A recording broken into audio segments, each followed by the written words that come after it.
Hi guys, have you ever noticed how some leaders or companies make us feel inspired while others just don't?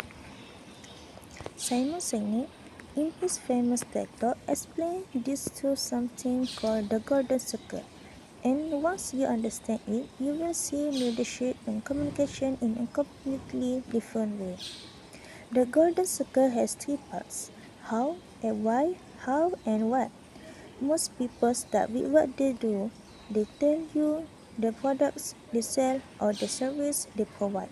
Then if they can, they explain how they are different, but very few talk about why they exist, why they get out of bed in the morning, and why anyone should care. Great leaders is and great leaders and inspiring organizations, however, do the opposite. They start with why. They move from the inside out, and that makes all the difference. Take Apple for example. If Apple were like everyone else, they would say we make good computers. They are beautifully designed, easy to use, and user friendly. Want to buy one? That's normal marketing. But Apple doesn't communicate that way. Instead, they start with why. We believe in thinking differently. We believe in challenging the status quo. That's their purpose. Then they explain how. We make our products beautifully designed and simple to use. Finally, they tell you what. We happen to we happen to make computers. Want to buy one? What's the power? That's the power of starting with why.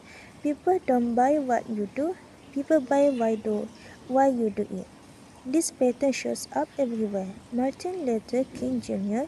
did not stand in did, didn't stand in front of thousands of people and say I have a plan. He said I have a dream.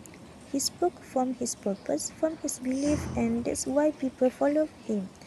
The White brothers were the same. They were not the richest or the most educated people walking on human flight, but they had a powerful sense of purpose. They believed they could change the world by making flight possible. And that belief is what drove them to succeed. Why others with more resources fail? And science backs this up. The why connect to the limbic brain, the part responsible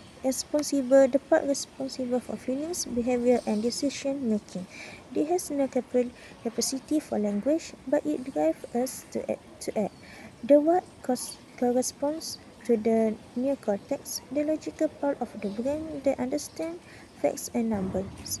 So if you want people to just understand, talk about what you do, but if you want them to truly believe and act, start with why. There's also something called the law of diffusion of innovation. New ideas spread in stage, first innovators, then early adopters, then the majority.